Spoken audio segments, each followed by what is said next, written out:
The wind carried a dry papery rustle through the weeds that had long claimed the playground. Rusted swings creaked without rhythm, their chains twisting slowly in the late afternoon light. From the cracked window of the science lab, Lena Rue squinted at the courtyard below, holding her breath as if the air itself might betray her presence. She had seen it before, always around this time, but today, the sight was different. The dog emerged from behind the collapsed bleachers, moving low, almost cautious. Its fur was the mottled brown of old tree bark, patchy in places where skin showed through. Every step seemed deliberate, pads pressing into the dust with the silent care of something that had learned to avoid attention.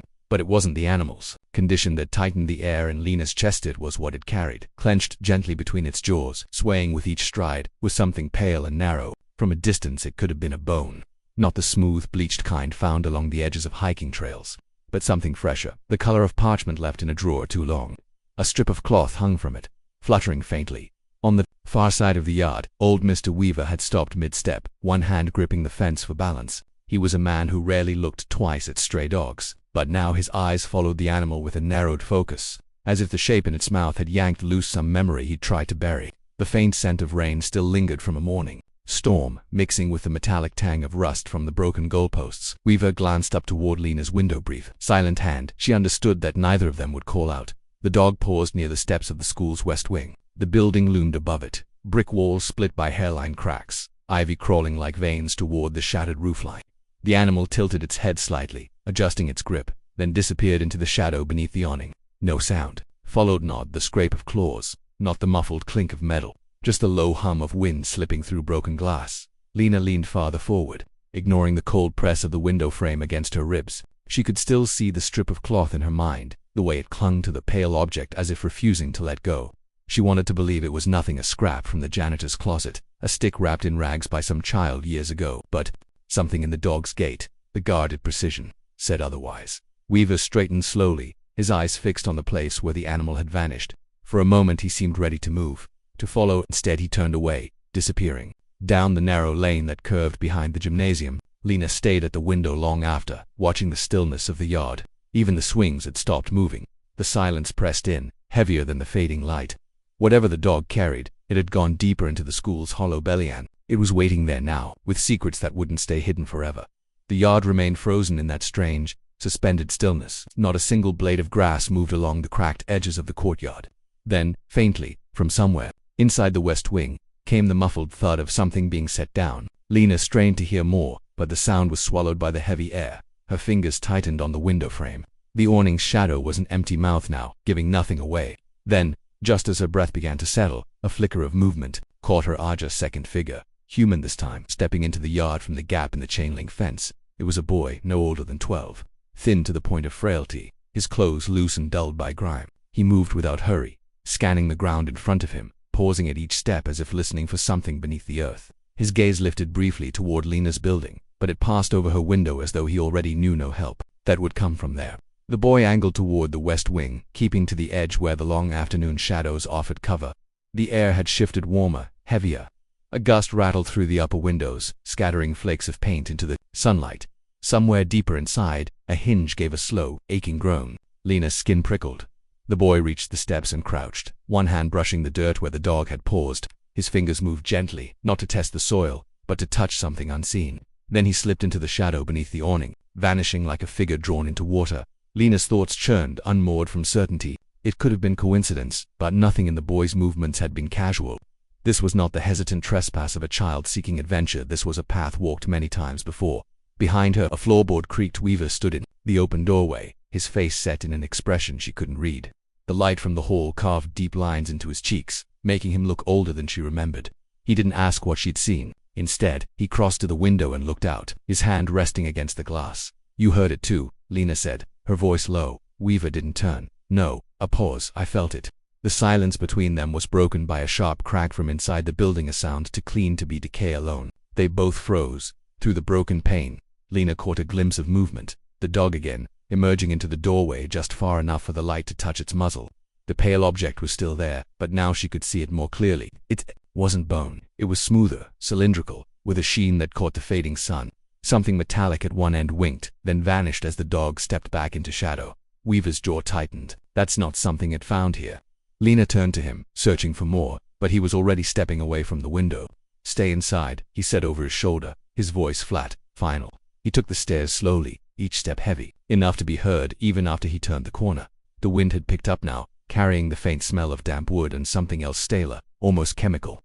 Lena kept her eyes fixed on the doorway beneath the awning, half expecting the dog to return, but instead, a sound rose from inside, a short, low whine, followed by a scrape, like claws on tile, then silence. The kind of silence that is not empty, but waiting. The silence pressed in, heavier than the fading light.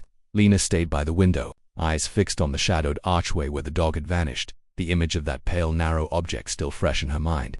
But now, from somewhere deep inside the abandoned school, came the faintest sound, not a bark, not even a whimper, but something softer, irregular, as if fabric was shifting across a hard floor. She drew back from the glass, her pulse steady but cold, the way it had been years ago when she'd first learned to measure danger without words. The courtyard was still empty, but the air had changed. The wind had lost its lazy drift, moving now in restless currents that tugged at the weeds and rattled the loose sheet of tin above the gym. Below, the side gate creaked. Weaver had returned. He didn't look up this time, didn't even hesitate. His boots scraped over the grit as he crossed the yard and stood before the same steps the dog had climbed moments earlier. The man's shoulders sloped forward, his hands hanging loose but not relaxed. For a few breaths he simply stared into the darkness beneath the awning. Then, without a glance back, he stepped inside. The light in the west had shifted to amber, painting the school's broken windows in streaks of fire. From her height, Lena could see only the slow retreat of Weaver's back until it too disappeared into the dim interior. She waited for the sound of his voice, the scrape of a chair, the echo of a door, but nothing came. Even the wind seemed to hesitate at the threshold, unwilling to cross. Minutes passed. A crow landed on the rusted basketball hoop, its claws clicking against the metal rim. It gave a single, low call, then tilted its head toward the awning as though listening. Lena, caught by that small mimicry of her own unease, felt her chest tighten. She reached for her coat.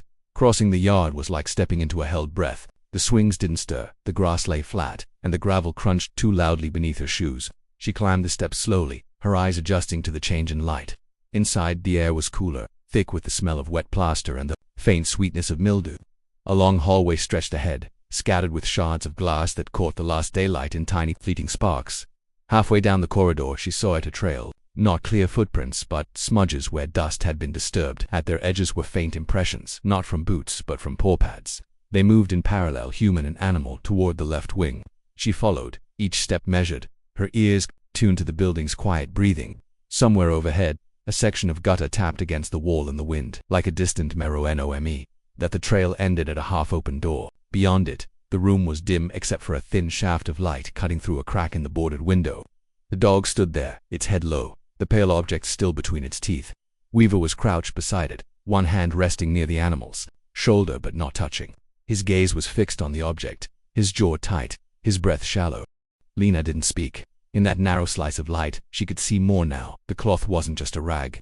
It was patterned faintly, almost faded to nothing, but enough to suggest it had once been part of something made for a child weaver's. Eyes flicked toward her, brief and unreadable, before returning to the dog. "It won't let go," he said, his voice low, not to her exactly, but to the air between them. The dog shifted its weight, the fabric fluttering once before going still.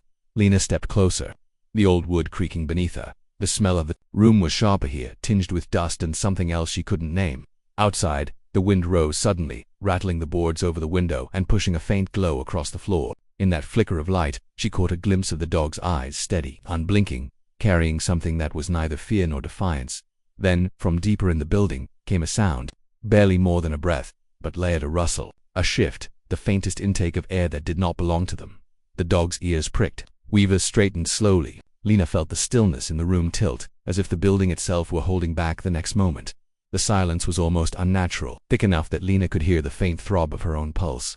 The west wing's shadow gaped like an open mouth, swallowing the last trace of the dog and its pale cargo. She didn't move at first, afraid that even the creak of the old floor beneath her feet might somehow scatter the fragile thread of whatever was unfolding in that darkness. A small change in the air reached her, a shift in the wind, drawing the smell of damp stone and mildew up through the broken windows. Somewhere deep inside the building, something scraped faintly.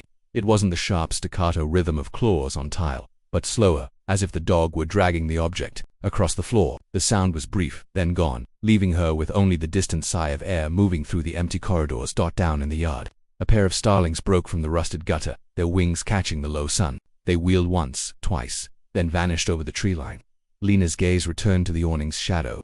The sun was sliding lower, pulling long amber lines across the brick.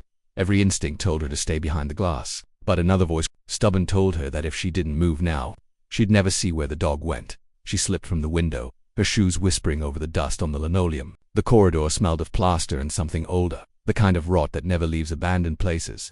Through a gap in the stairwell's wall, she could see the yard below, empty except for the skeletal remains of a basketball hoop leaning into the wind. A sound stopped her on the landing, not from the west wing this time, but from outside. Quick, sharp footsteps on gravel. She turned, pressing herself to the peeling wall. Mr. Weaver had returned. His silhouette crossed the cracked asphalt with a certain heaviness, his head turning slowly as though measuring every corner of the building. He didn't look up at her window this time. Instead, he walked toward the west wing, his posture tense, one hand slipping into the pocket of his coat. Lena felt the air tighten. Something in his movements, deliberate, guarded, made her realize he wasn't here out of idle curiosity. He was following the dog, and whatever was in its mouth, he already had a reason to find it. Weaver paused at the base of the steps, listening. A faint rattle came from inside, like a chain against metal. He moved into the shadow, swallowed by the same darkness that had taken the dog. Lena stood frozen, her palms damp against the rail. The yard grew quieter still, as if holding its breath. Clouds had gathered above the tree line, dimming the late light to a muted gold. The wind shifted again, carrying with it a smell she couldn't place, something faintly metallic, threaded with the sour tang of age.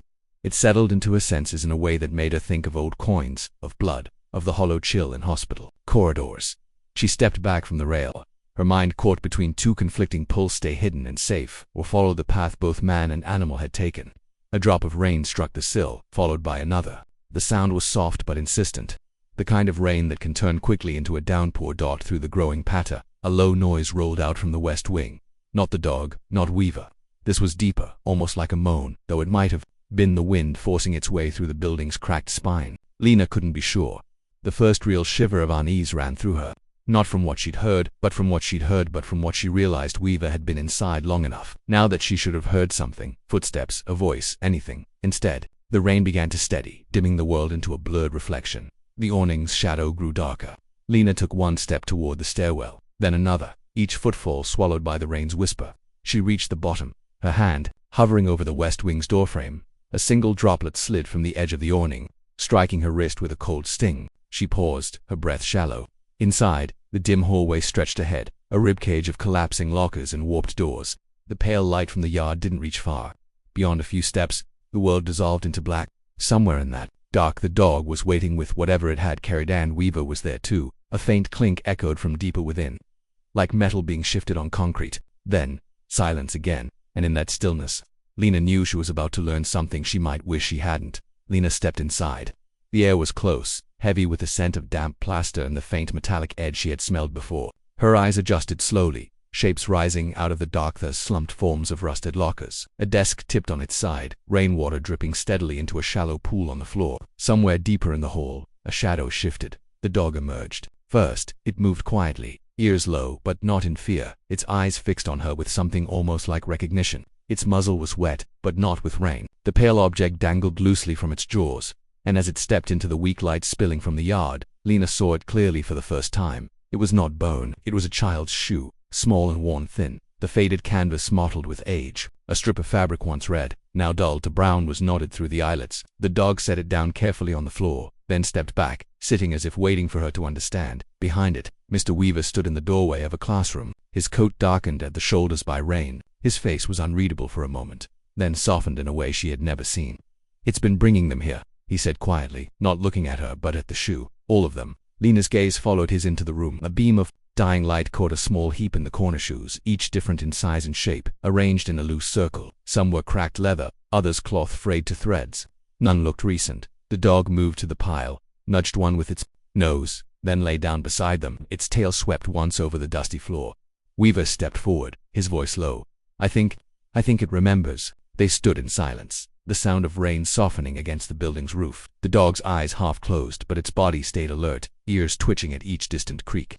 There was no threat here, no violence, just the stubborn ritual of an animal returning what had been lost, perhaps to those it could not find again. Weaver knelt, his hand hovering over the dog's head before resting there gently. It did not flinch.